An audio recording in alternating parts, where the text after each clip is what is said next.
Bismillahirrahmanirrahim. Qala al-Imam Abdullah bin Alwi bin Muhammad al-Haddad nafa'anallahu bihi wa bi ulumihi fid darin amin.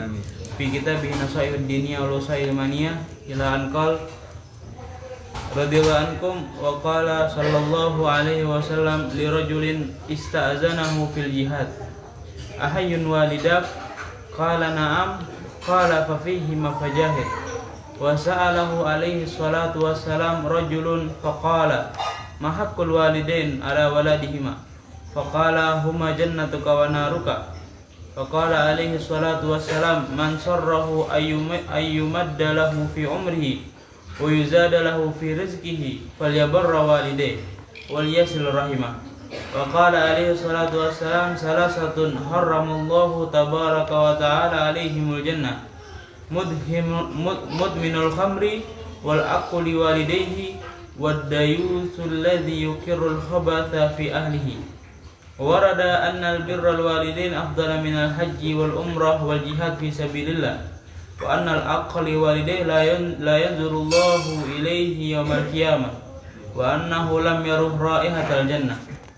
Wa bil jumlah fa haqqul walidain a'zamul huquq ba'da haqqillah wa haqqir rasulih.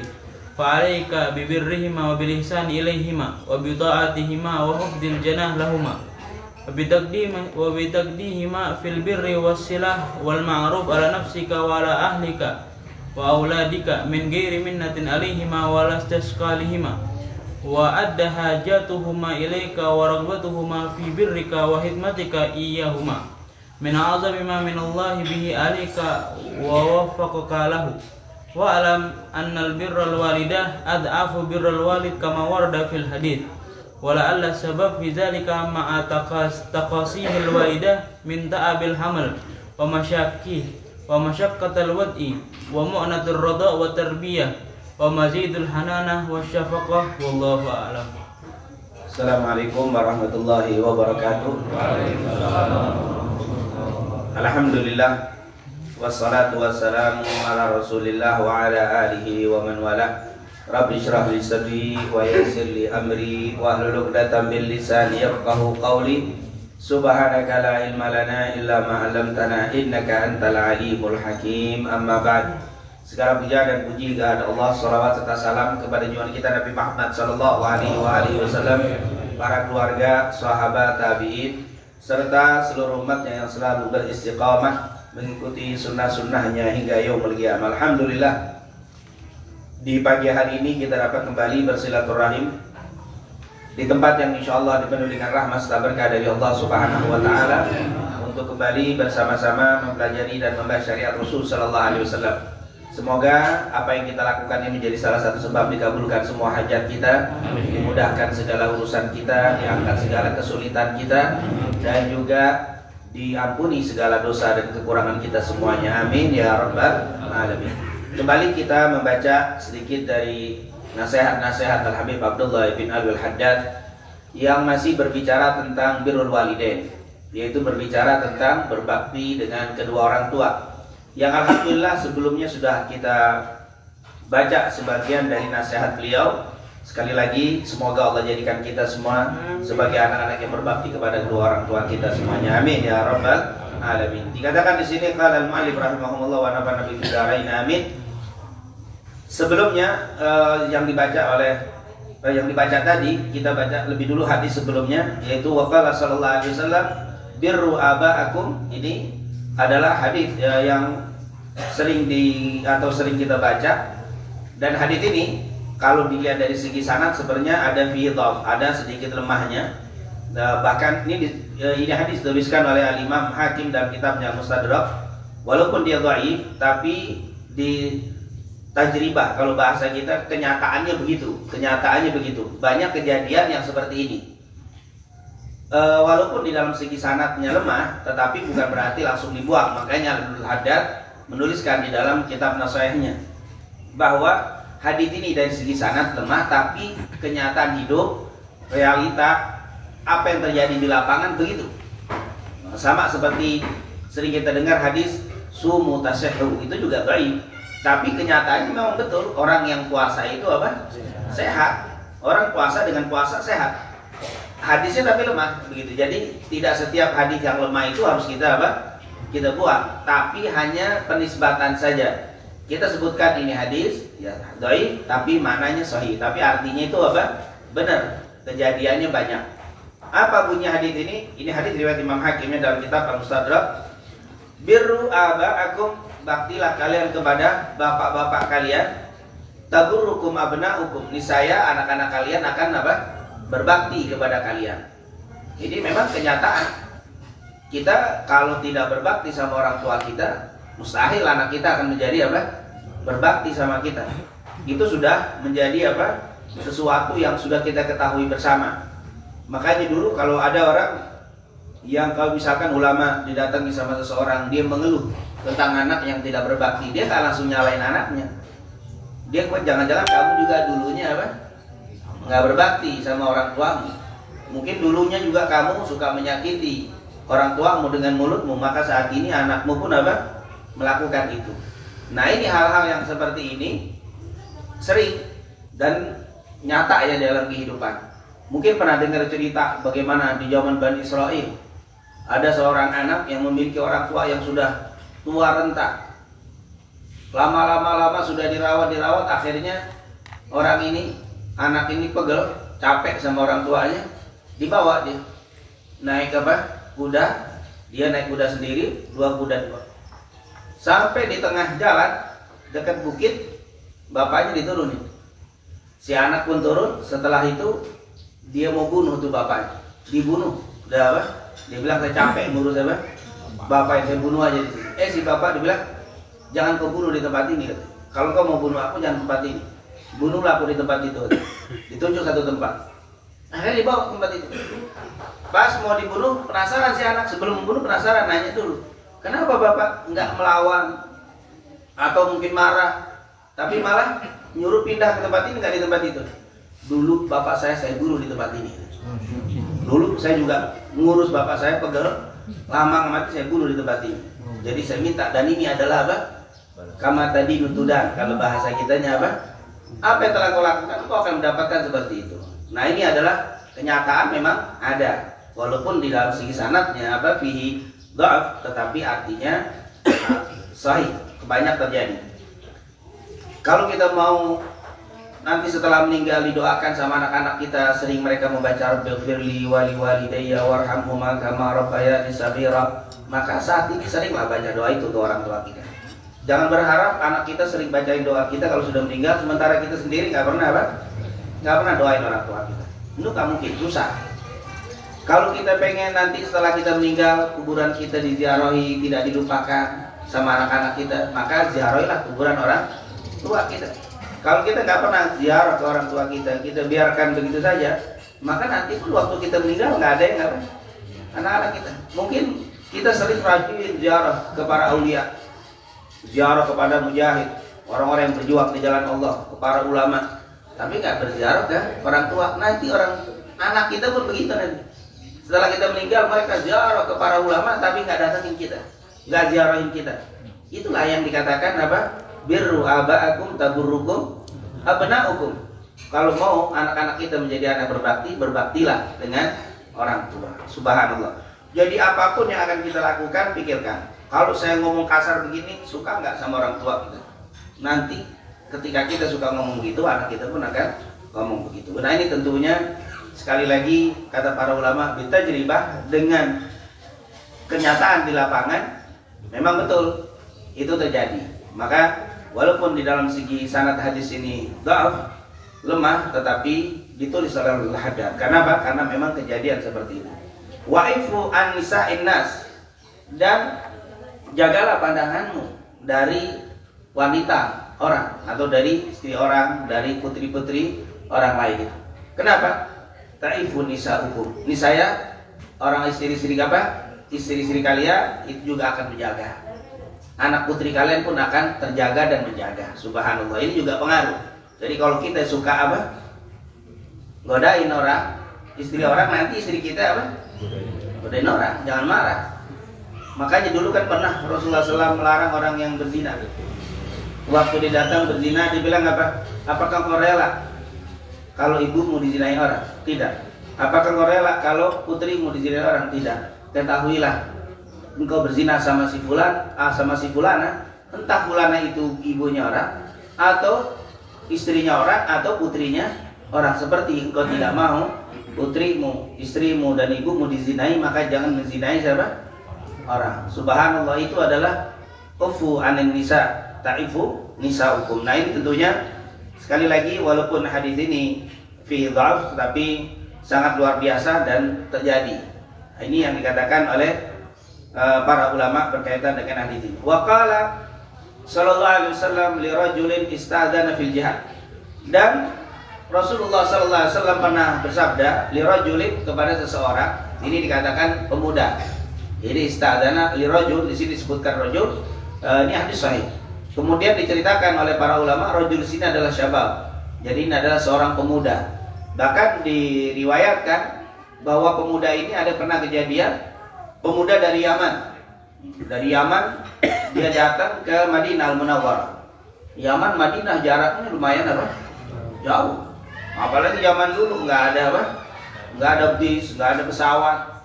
Mereka menggunakan kuda atau unta dari Yaman ke Madinah. Orang ini datang, pemuda ini datang ke Rasulullah SAW. Untuk apa? Istadzana, untuk minta izin.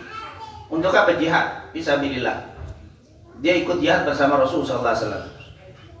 Karena memang jihad bersama Nabi itu, kata Sahal bin Sa'ad radhiyallahu an, orang yang ikut jihad bersama Rasul sekali lebih baik daripada ibadah 80 tahun.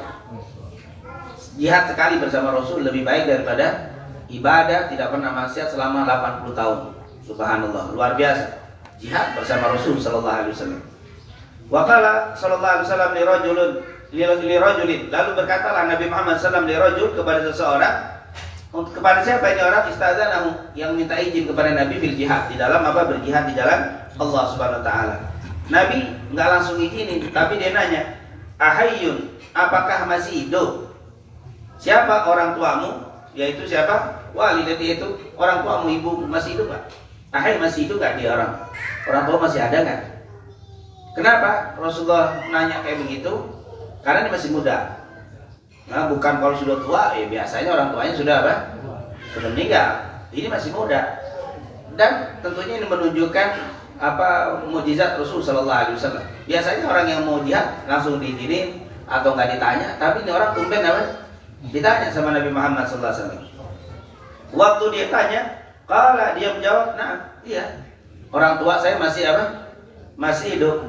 Maka Rasulullah sallallahu alaihi wasallam berkata, apa? Fa fihima, dikatakan, maka kepada keduanya wajahid, berjihadlah kamu. Artinya jihadmu itu cukup dengan apa? Kedua orang tuamu. Ternyata pemuda ini pada akhirnya, kalau kita baca hadis, dia tidak diizinkan oleh Rasulullah SAW, tapi disuruh apa? Disuruh pulang untuk berjihad terhadap kedua orang tuanya. Di dalam penjelasan para ulama bahwa pemuda ini yang dari Yaman datang ke Rasul sallallahu alaihi wasallam minta izin. Ternyata si pemuda ini waktu datang ke Madinah, orang tuanya waktu ditinggal itu ada yang mengatakan dalam keadaan sedih, nangis. Berat, orang tuanya itu berat. Orang tuanya berat. Kenapa? Karena orang tuanya ini sudah mencapai usia lanjut. Terus dia satu-satunya yang dijadikan apa? Tumpuan untuk mengurus orang tuanya. Maka dia berangkat dengan diiringi tangisan orang tua, dengan beratnya rasa orang tua. Makanya Nabi mukjizatnya nanya, apakah kedua orang tua masih hidup? Ada. Dan ternyata mereka masih apa? Sangat membutuhkan anak ini. Baik karena urusan rezekinya, nafkahnya, atau urusan apa? Kegiatan harian orang tuanya sangat dibutuhkan. Makanya Nabi Muhammad SAW nyuruh orang ini, anak ini balik untuk berjihad. Cukup jihadmu terhadap apa? Kedua orang. Kenapa? Karena dia akan perlu tenaganya ngurusin orang tuanya. Jihad juga bukan duduk bareng sama orang tuanya, tapi dia perlu tenaganya si anak. Makanya Nabi Muhammad SAW mengatakan, "Fafihima fajahid." Terhadap keduanya berjihadlah kamu. Akhirnya anak ini pulang. Tidak diizinkan oleh Rasul untuk jihad bersama Rasul sallallahu alaihi wasallam. Nah, ini tentunya kondisi orang tua itulah yang menjadi sebab Rasulullah tidak mengizinkan anak tadi.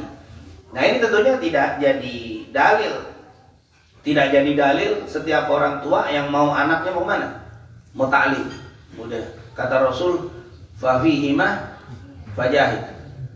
Terhadap kedua orang tua jihadlah. Di sana ta'lim jihad, di sini orang tua jihad. Di sini mendingan gak usah ta'lim. Nah ini urusannya nggak ta'lim dulu tuh anak. Kenapa disuruh jihad terus terhadap apa? Orang tuanya bagaimana? Emang butuh? Enggak, orang tuanya ngopi-ngopi doang di rumah. Anaknya nggak boleh keluar. Ini salah. Ini orang tuanya memang dalam keadaan sangat apa? Butuh. Maka saat butuh itu boleh kita nggak taklim keluar untuk menjaga orang tua. Antum kenapa nggak ngaji pagi? Allah nggak bisa Ustaz. Kalau pagi orang tua anu mesti ke kamar mandi, anu mesti nganter. Nah, ini nggak usah apa? Nggak usah taklim. Jihad terhadap orang tua.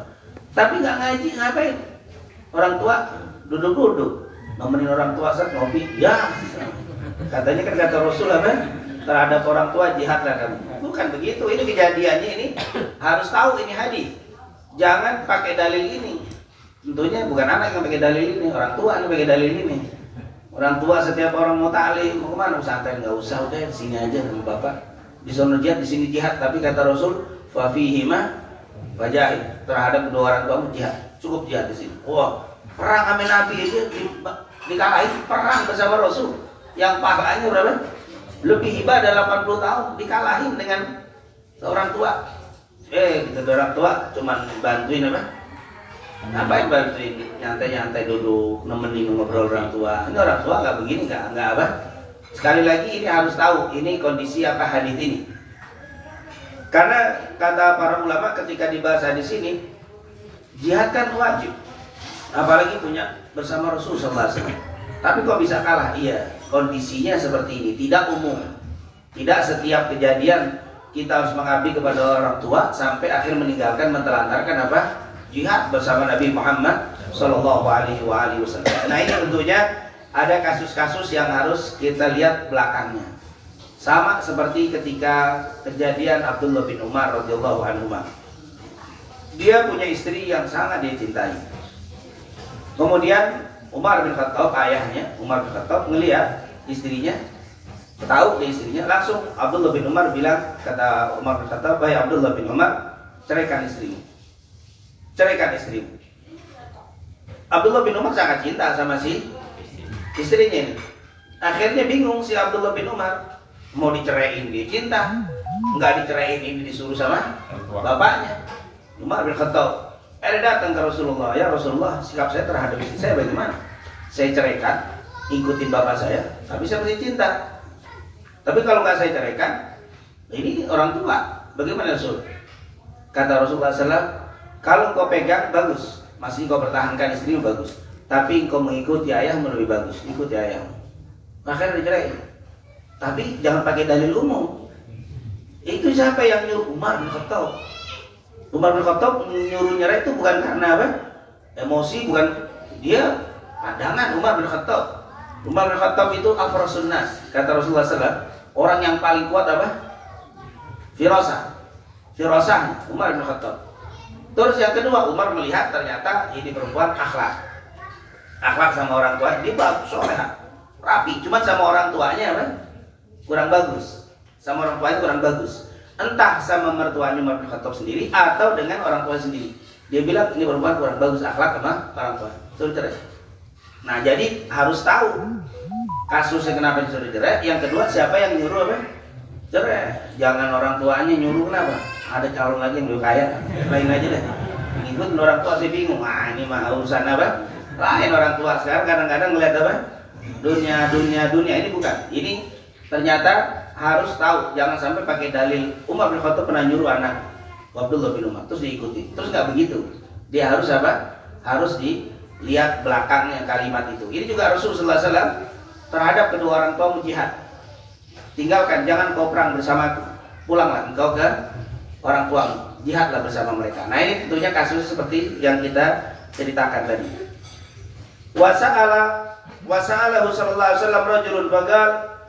Seseorang bertanya kepada Nabi Muhammad sallallahu alaihi wasallam, maka Nabi Muhammad bersabda, orang ini bertanya, "Ma haqqul walidain?" Apa haknya walid atau kedua orang tuanya kepada anaknya, kepada kedua orang tua, kepada kedua orang tuanya apa sih kewajiban anak itu?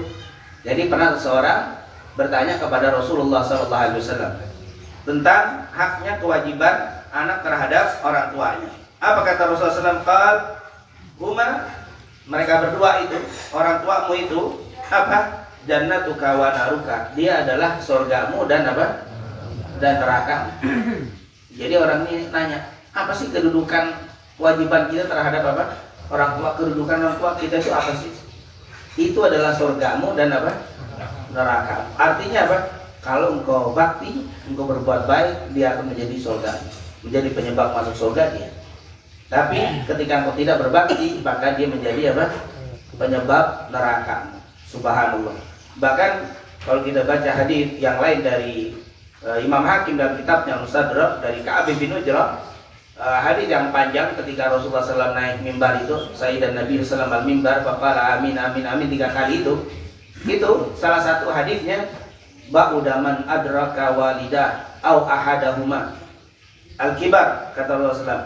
Ba'udaman adraka, siapa yang celakalah, jauhlah siapa yang menemui kedua orang tua, au ahadahuma, atau salah satu di antara keduanya, al-kibar, terutama yang sudah sampai usia apa? Lanjut. Falam yudkhilahul jannah, dan kedua orang tuanya itu tidak bisa memasukkannya ke dalam surga. Artinya paling cepat jalan menuju surganya Allah itu adalah orang tua. Paling cepat.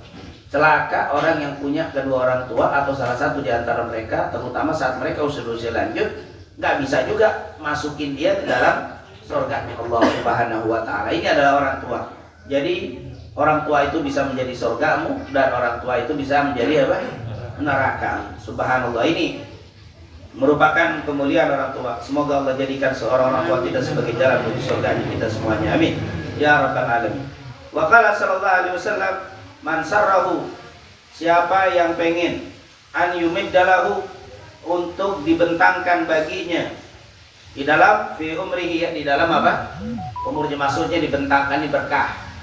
Siapa yang pengen diberkahin apa? Umurnya. Siapa yang pengen diberkahin umurnya? Seperti yang sudah kita jelaskan, berkah umur itu yang pertama panjang. Berkah umur itu yang pertama panjang umurnya. Yang kedua sehat. Itu adalah berkah umur. Yang ketiga selalu digunakan untuk beramal soleh, amal baik, beribadah. Yang keempat, setelah meninggal tetap disebut namanya. Itu adalah berkah. Jadi setelah dia meninggal, namanya tetap disebut dengan kebaikan. Itu berkah. Makanya tidak ada yang lebih berkah dari Rasul Sallallahu Alaihi Wasallam. Sampai yaumul kiamat terus berkahnya para sahabat Nabi Muhammad selalu disebut namanya. Sudah 1400 tahun yang lalu lebih meninggal, tapi nama terus disebut. Ini berkah namanya umur. Imam Syafi'i, Imam Malik, Imam Ahmad, para ulama-ulama, Imam Bukhari, Al-Habib Abdullah Al-Haddad, berkah. Kenapa? Disebut terus. Jadi salah satu keberkahan umur adalah apa? Setelah meninggal disebut namanya. Tapi kalau dia nggak berkah umurnya, alim, tapi setelah meninggal selesai, nggak ada yang ingat, nggak ada yang ingat sama sekali. Orang tua, keluarga nggak ingat, tetangga apalagi, sudah. Ini adalah kurang berkah. Makanya semoga kita dijadikan orang yang berkah. Amin. Tapi ya disebut dengan apa? Yang baik. Firaun disebut terus berkah. Itu disebutnya apa? Sebutnya pegel. Ungkapan-ungkapan yang jelek itu bukan, itu malah menjadi sumur yang apa? Luar biasa. Yang kalau kita dengar khairun nas man tala umru wa hasuna amalu, sebaik-baik orang yang panjang umurnya, baik amalnya. Begitu juga yang panjang berkahnya itu yang disebut namanya dengan kebaikan. Tapi kalau disebutkan namanya dengan keburukan, itu tentunya apa? Syarrun nas, itu buruk-buruk apa? Manusia. Sampai sekarang belum pernah kita temuin orang di atas muka bumi, baik orang kafir, muslim, non muslim, fasik, penjahat, yang namanya Firaun, ada namanya. Nggak ada yang takut nama Firaun, semua boleh takut semua. Atau orang kafir, nggak ada yang namanya Firaun. Dia tahu cerita itu udah cerita keburukan. Nah ini tentunya disebut namanya, maksudnya dengan yang baik. Ini siapa yang pengen umurnya berkah nih, mansarahu. Siapa yang pengen apa? Dikasih an yumaddalahu fi umri. Kemudian juga terus apa dikatakan di situ? Wa yuzadu, ya. Wa yuzadu lahu fi rizki, dan ditambahkan baginya di dalam rizkinya. Nah, ditambah rizkinya. Maksud ditambah rizki karena sudah kita jelaskan rizki itu ada macamnya. Ada rizki yang memang bawaan. Rizki bawaan kalau bahasa kita nih. Rizki bawaan apa? Saat kita umur sudah apa? Ditiupkan perut, di dalam perut kita seperti riwayat Abdullah ibn Mas'ud dalam Sahih Muslim. Inna ahadakum yujma' khalquhu fi batni ummihi 40 yawman nutfah, thumma yakunu 'alaqa, thumma yakunu mudghah. 40 hari pertama di perut ibu kita setetes apa? Mani, kemudian segumpal darah, kemudian daging, fakasawna al-idhama. Tentunya dalam Al-Qur'an, kemudian dibentuklah. Thumma yursalu ilaihi al-malaku fayunfakhu fihi ar-ruh. Kemudian ditiup, dikirim malaikat lalu ditiupkan ruh. Fayu'maru bikatbi rizkihi wa ajalihi saqiyun aw sa'idun. Lalu diberitakan untuk ditulis birizkihi, rizki. Jadi rizki udah ada tuh. Jadi rizki itu udah baku tuh, udah ada rizki. Kita keluar, udah ada rizki. Wa ma min dabbatin fil ardi illa 'ala Allahi rizquha. Semua udah ada rizkinya. Jadi rizki apa itu namanya? Udah tetapan bawahnya. Dan itu kita kagak bakal mati kecuali rizki yang ditulis itu udah apa? Udah nyampe, udah habis. Nggak ada cerita, nggak pernah lebih walaupun hanya setetes, dan tidak akan pernah kurang walaupun setetes. Kalau emang udah mestinya mati, rezeki masuk terus, dia bakal keluar. Makanya kalau ada orang yang sakit dikasih makan keluar lagi, diinfus nolak, ya udah berarti apa? Jangan-jangan udah habis apa? Rezekinya udah tinggal apa? Sudah kalau ada yang sakit makan nggak bisa, diinfus nolak, dikapain mati, ya udah tinggal apa? Udah siap-siap ditalkinin aja. Lakinu mautakum bila ilaha illallah man kana akhiru kalamihi la ilaha illallah dakhalal jannah. Udah talkinin dah. Karena udah tutup, ketolak semuanya. Tutup. Itu rezeki yang baku. Kalau kita dulu orang tua kita lagi mau minum, ketowel, ya bukan rezekinya dah. Padahal itu air kita lihat, ditepok, ini berarti apa? Kita bukan rezekinya. Udah apa? Sudah ditentukan bukan rezeki. Ada rezeki yang begitu. Ada rezeki yang lewat ikhtiar. Ditambah itu ada ikhtiar. Tapi kalau antum ikhtiar semangat, ada rezeki itu. Jadi kalau antum duduk, insya Allah sih anak taklim nggak? Kalau insya Allah walaupun nggak taklim, insya Allah nasi uduk nyampe lah ke bed. Belum tentu. Nggak ada ikhtiar. Kalau ditentuin hanya hari dapat nasi uduk, ya belum tentu kalau nggak bergerak. Tapi kalau antum datang ke sini, oh dapat. Jangan nelpon, Bi Muhammad, mana nih kok nggak ada nasi uduk di bed? Itu nggak datang, bagaimana ceritanya? Ikhtiar dulu, berikhtiar ada tuh rezeki itu, tambahan tuh. Ada tambahan rezeki dengan ikhtiar. Bahasa kita kalau zaman siapa? Hawa, zaman Sayyidah Maryam, zaman Siti Hajar atau Sayyidah Hajar, waktu Nabi Ismail nangis kehausan, dia nggak diem. Kalau memang rezeki udah datang, air datang, dia diem enggak. Dia ikhtiar lari ke sofa marwah, didiemin sampai 7 kali. Setelah 7 kali keluar dari mana Zamzam? Dari hentakan kaki Nabi Ismail, bukan dari sofa, bukan dari marwah, tapi dari apa? Rezekinya dia. Tapi Sayyidah Hajar tahu harus ikhtiar dulu, baru apa? Baru keluar, kalau nggak dapat. Itu ada walaupun sudah ditentukan, tapi harus ada. Saatnya Sayyidah Maryam Sayyidah Hajar diem aja kan? Biarin kalau mau rezeki enggak dapat sampai apa? Ada apa? Ada ikhtiar kalau bahasa kita. Dan ikhtiarnya itu termasuk ibadah. Al-harakah barakah. Di dalam gerakan itu ada apa? Ada keberkahan. Terus ada juga rezeki yang tambahan. Di luar dari itu, di dalam beberapa amal. Seperti yang sudah kita sering jelaskan pada pertemuan sebelumnya, seperti hadis man lazimal istighfar ja'alallahu min kulli dhikin makhraja wa min kulli hammin faraja wa razaqahu min haitsu la yahtasib. Itu hadis riwayat Imam Ahmad. Sama sekali lagi di dalam sanadnya masih ada khilaf di antara para ulama. Tapi intinya siapa yang melazimkan istighfar, Allah akan angkat dari kesempitan hidupnya, dari kegundahan hatinya, dan wa razaqahu min haitsu la yahtasib. Ada rezeki yang enggak diduga-duga. Dia enggak ikhtiar, dia di luar dari ketentuan, tapi dengan istighfar Allah datang itu. Ada tuh yang amal-amal begitu. Sama birrul walidain. Birrul walidain juga nambah tuh. Dengan bakti sama orang tua ada rezeki yang Allah apa? Kasih. Kerjaannya bukan urusan duit, bukan urusan rezeki, tapi datangnya rezeki. Seperti apa? Istighfar. Sahabat, birrul walidain, silaturahim. Nah, hadis yang sangat terkenal dari Anas bin Malik juga, man sarrahu an yubsatalahu fi rizqi wa yunsa'alahu fi athari falyasil rahimah. Bukhari Muslim. Siapa yang ingin dibentangkan rezekinya, lihat, yubsatalahu fi rizqi wa yunsa'alahu fi athari, diberikan berkah dalam umurnya, falyasil rahimah, sambung tali silaturahim. Ada lagi tuh. Jadi ada amalan-amalan, jangan udah ada rezeki yang ditentuin. Ini ada rezeki yang ditentuin, tapi ada juga yang apa?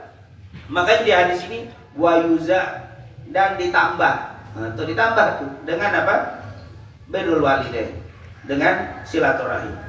Atau mungkin juga dengan sedekah. Nah, kita sedekah ditambah lagi itu ada. Kita banyak sedekah, itu akan ditambah rezeki. Karena memang ada setiap pagi malaikat itu berdoa, Allahumma ati munfikan khalafa, Allahumma ati munfiqan khalafa. Ya Allah, berikanlah kepada orang-orang yang suka bersedekah khalafa, yaitu terus hartanya di belakang ditambah banyak. Itu ada tuh. Jadi rezeki memang udah ditentuin, tapi bisa ditambah tuh dengan apa? Dengan sedekah. Jadi enggak berbicara rezeki mandek atuk begitu, enggak, ada macamnya. Ada juga ditambah syukur. La in syakartum akan aku tambah. Kalau kamu bersyukur akan aku tambah. Jadi banyak sebenarnya amalan-amalan apa? Mendatangkan rizki. Jadi jangan bicara rizki terus mandek, diem, istiqomah terus. Kagak apa? Ikhtiar. Ternyata ada ikhtiar. Selain ikhtiar secara duniawi, juga ikhtiar secara ukhrawi. Karena secara ukhrawi itu bisa mendatangkan juga apa? Rizki yang tanpa diduga. Makanya jangan kaget kalau ada Ustaz kok kaya kerja kagak. Enggak bisa begitu. Kadang ada aja yang ngiri. Maunya Ustaznya miskin terus itu. Jadi ketika Ustaz kaya diprotes, itu katanya wali, tapi kok kaya banget ya? Kok malu? Kenapa kamu siapa? Emang rezeki itu harus pakai apa? Enggak begitu semua. Ada yang ikhtiar ukhrawi, ada yang apa? Lewat duniawi. Itu ternyata ada. Makanya jangan kaget kalau melihat ada orang-orang yang ternyata kayaknya itu nggak sesuai dengan apa? Ikhtiarnya gitu. Nah ini orang pagi dia kerja, jam 12 udah pulang, fungsinya banyak. Ini orang dari pagi sampai maghrib. Kadang-kadang pulang istri, anak belum pada bangun, berangkat. Pulang udah pada tidur, begitu mulu, kayak kagak. Ada yang model begitu, memang apa? Dan itu jangan kita protes kalau ada orang dikasih apa? Lebih, karena ada ternyata amalan-amalan tuh yuzad fi rizki. Ada amalan yang menyebabkan ditambah apa? Rizkinya. Ini Rasulullah SAW ngasih resep. Siapa yang pengen dikasih berkah di dalam umurnya, wa yuzadu lahu fi rizki, dan ditambah apa? Rizkinya. Apa kata Rasulullah SAW? Falyabir walidah. Maka hendaklah dia berbakti sama kedua orang walidain, kepada kedua orang tuanya. Bakti sama kedua orang tua. Subhanallah. Orang tua itu bukan hanya mendatangkan kebaikan akhirat, tapi juga dunia. Memang kelihatannya mungkin jangan-jangan kita kerjaan agak terlambat karena ngurus orang tua dulu. Enggak. Berapa banyak waktu yang kau buang untuk orang tua diganti oleh Allah. Bahkan kalau kau nggak ngurusin, kau cari, nggak sebanyak apa yang engkau urusin orang tua. Banyak rezeki Allah akan berikan kepada orang yang berbakti kepada orang tuanya. Wal yasil rahimah, dan juga menyambung tali silaturahim. Itu adalah yang dikasih Rasul SAW. Bakti sama orang tua dan silaturahim. Yang terakhir, kemudian dikatakan yang terakhir, waqala sallallahu alaihi wasallam, dan Rasulullah SAW bersabda, salah satu, ada 3 perkara.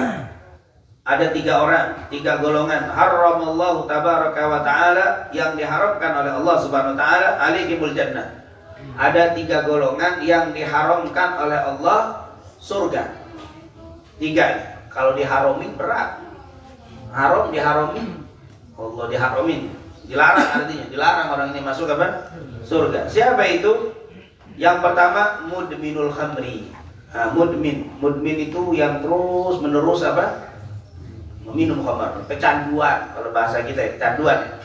Sampai mati, dia matinya dalam keadaan apa? Mabuk. Ini berat. Makanya kemarin semua kaum muslimin nggak setuju dengan miras itu apa? Dengan dilegalkan miras. Gila itu bikin bawa orang ke neraka semua. Mudminul khamri. Oh ini luar biasa, mudmin. Orang yang terus menerus apa? Minum miras, alkohol. Nah tentunya al-khamr ini segala sesuatu yang menutupi fungsi akal itu namanya apa? Al-khamr. Al-khamr itu sesuatu yang menutupi, maksudnya menutupi fungsi akal. Al-khamr ma'askara kathiru faqalilu haram. Yang banyak atau dikit, yang penting fungsinya itu. Misalkan ini khamr, minuman ini khamr. Ini kalau ini aslinya ini bisa nutupin akal, berarti bisa bikin mabuk. Kalau saya minum nggak mabuk, nggak dilihat mabuk nggak mabuknya, yang dilihat itu minuman bisa apa? Memabukkan itu. Bukan masalah kalau minum nggak mabuk berarti nggak dosa, enggak. Rasulullah bilang ma'askara kathiru faqaliluhu haram. Dan dikatakan al-khamr semua, mau jenis air kayak seperti apa? Minuman atau mungkin yang berbentuk apa? Makpil atau mungkin pokoknya semua jenisnya, apapun yang fungsinya menghilangkan fungsi akal itu disebut apa? Al-khamr. Al-khamr, dalil tentang ancaman khamr ini luar biasa, begitu mengerikan. Kalau kita tahu khamr ini dahsyatnya, ummul khaba'ith, merupakan apa? Biangnya kemaksiatan, biangnya kerusakan, biangnya perbuatan ini yang buruk adalah apa? Al-khamr. Dengan khamr orang bisa berzina. Dengan khamr orang bisa mencuri. Dengan khamr orang bisa membunuh. Khamr ini ummul khaba'ith. Semoga Allah Subhanahu wa taala lindungi kita semua dari khamr ini. Dan semoga negara kita ini dijaga dari khamr semuanya. Amin ya rabbal alamin. Kemudian terus apa? Wal'aq liwalidayh, wal'aqu liwalidayh, dan orang yang durhaka sama kedua orang tua. Durhaka sama orang tua berat, mau masuk apa? Surga. Allah haramkan, diharomin. Bukan nggak dimasukin, kalau nggak dimasukin ntar bakal masuk, tapi diharomin. Berat itu. Siapa? Al-'aq liwalidayh, orang yang durhaka sama orang tua. Dan yang terakhir wad-dayyuth. Dayyuth. Apa ini dayyuth? Alladzi yukirru al-khabath fi ahli, orang yang menyetujui, yukirru menetapkan, menyetujui, diem aja, al-khabath kemaksiatan fi ahli, di dalam rumah tangganya, baik di anak atau di putrinya. Maksudnya segini, orang yang kagak cemburu, istrinya buka pakaiannya segini, keluar apa beli sayur sama seperti mau ke kamar mandi, pakaian kamar mandi, pakai anduk mau kamar mandi, dia beli sayur pakai anduk, kita diem aja, nggak ada cemburunya, nggak ada marahnya. Dayyuth tuh, hati-hati tuh, Allah haramin masuk surga dayyuth. Ini orang soleh, sholat rajinnya bagus, taklimnya luar biasa, sholat berjamaah nggak pernah putus, tapi dibiarkan putrinya, dibiarkan apa? Istrinya melakukan hal-hal seperti tadi. Dia pulang kerja, istrinya lagi duduk berduaan sama orang laki, ngobrol dengan akrabnya, dibiarin aja, nggak ada rasa apa itu namanya itu, nggak ada rasa cemburu, biasa aja. Itu dayyuth. Subhanallah. Istri apa anak putrinya, dia maaf kalau bahasa kita sekarang pacaran, dia berduaan sama apa? Sama laki-laki pelukan, dia nonton biasa aja, bapak ini biasa, udah manggil anak modern harus sekarang kayak begitu. Kalau nggak begitu kayaknya apa? Kayaknya takut nggak laku atau kayaknya nggak apa? Nggak zaman sekarang, udah biarin dia duduk berdua, dia pak berdua bukan mahram, dia ngobrol, dia pegang, kita diam aja. Dayyuth, hati-hati tuh, walaupun sholatnya rajin, ibadah rajin, haramallah, Allah haramin baginya apa? Al-jannah, ad-dayyuth. Oh luar biasa. Makanya jangan sampai nih kita rajin ngaji, tapi kita biarin istri kita membuka auratnya, keluar begitu aja. Atau putri-putri kita jagain. Ya kalau masih segini nggak apa-apa deh, nggak buka apa, main nggak begitu. Tapi kalau udah mulai balik, hati-hati. Harus kita apa? Jaga. Jadi jangan ngikutin model apa. Kayaknya Ustaz kolot tuh, kolot. Banyak kan masuk surga orang kolot daripada yang modern. Ini subhanallah, ini apa? Ini yang model begini harus kita jaga ini bahaya nih. Ini bahaya. Dayyuth. Atau kadang-kadang memang kita merasa bangga gitu ketika istri kita dipuji orang, istri kamu cakep banget, dia karena berdana bawa keluar. Tapi dia nggak ada cemburu ketika istrinya itu apa? Bahkan diperlihatkan sampai orang apa? Dia pakai dilihatin orang, dia girang, bangga, merasa bangga dengan apa? Istrinya yang dilihatin orang dengan mata-mata yang bukan mahram itu, dilihatin, bangganya dia, didandani luar biasa. Kalau perlu dibikin apa? Lebih menarik biar orang pada demen pada. Allah, dayus, hati-hati.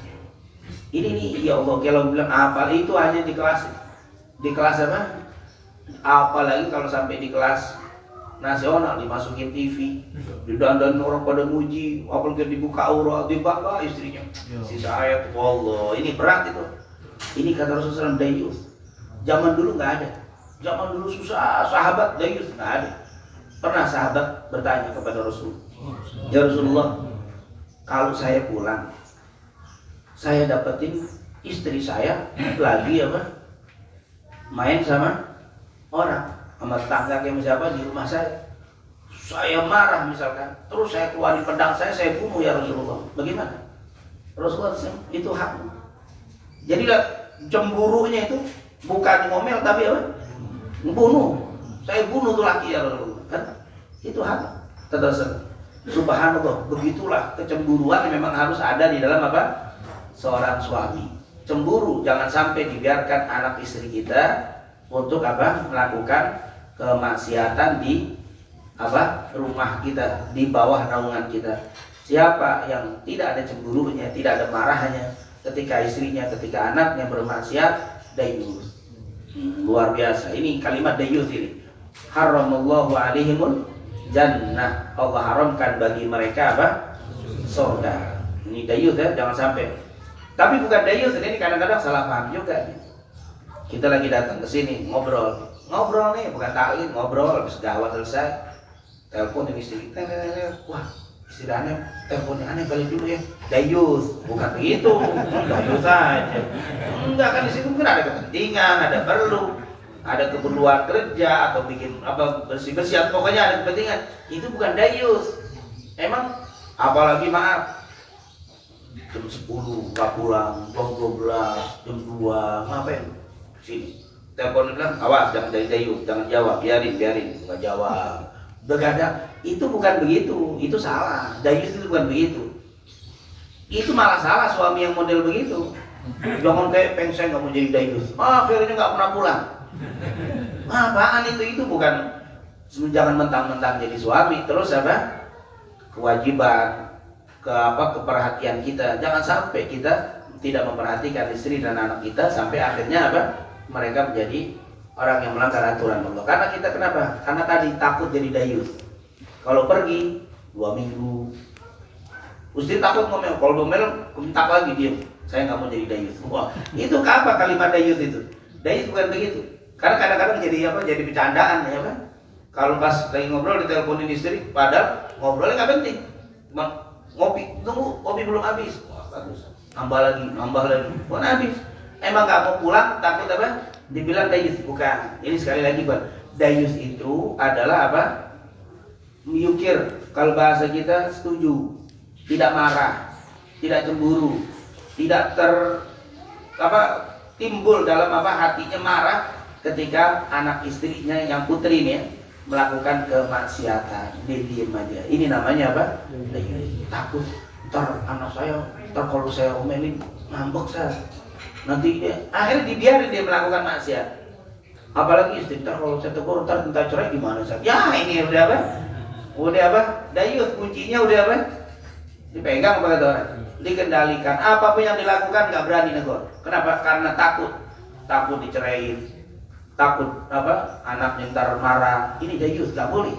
Kita harus berani untuk mengatakan haram itu haram, salah itu salah terhadap keluarga kita, supaya kita nggak diharamkan untuk masuk surganya Allah Subhanahu wa taala. Semoga Allah jadikan kita semuanya min ahli jannah.